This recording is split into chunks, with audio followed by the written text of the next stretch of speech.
After a private meeting between President Trump and President Zelenskyy at the Vatican, Russian President Vladimir Putin is now announcing a short-term ceasefire for the beginning of May. For more on this, let's cross over to Chief White House correspondent Nancy Cordes. Nancy, good morning to you. Considering what we're just hearing out of Moscow, are we really anywhere near even a framework for a peace deal between Russia and Ukraine?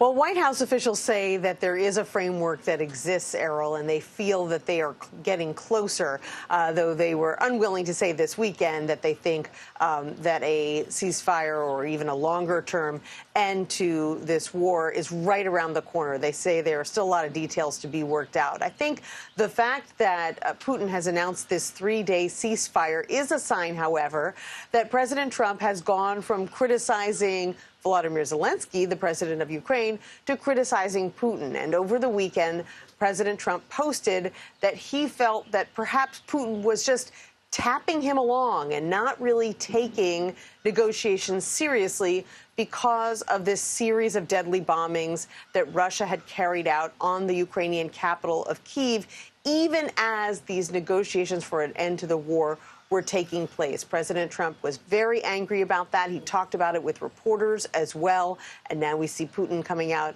and declaring at least a three-day ceasefire, meant perhaps to send a message that he is serious about negotiations. Yeah, and we had heard that from President Zelenskyy, that they don't trust Putin because of their experiences with him. So interesting for the president to almost echo that. And I want to ask you about this, Nancy, because there's a fresh interview in The Atlantic that was just released this morning where President Trump is quoted as saying, quote, "I run the country and the world." What else can you tell us about this conversation?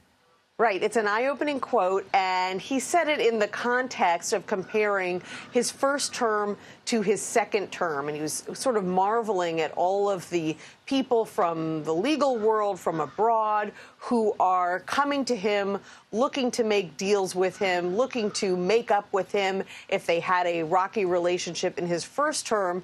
And the extended quote was, he said, his first term, I had two things to do, run the country and survive. I had all these crooked guys, basically a reference to people he himself had hired. And the second time, I run the country and the world. So, he's clearly feeling his oats here, feeling good as he approaches the 100th day of his second term, and feeling like he's got a lot more influence on the world stage than he did the first time around.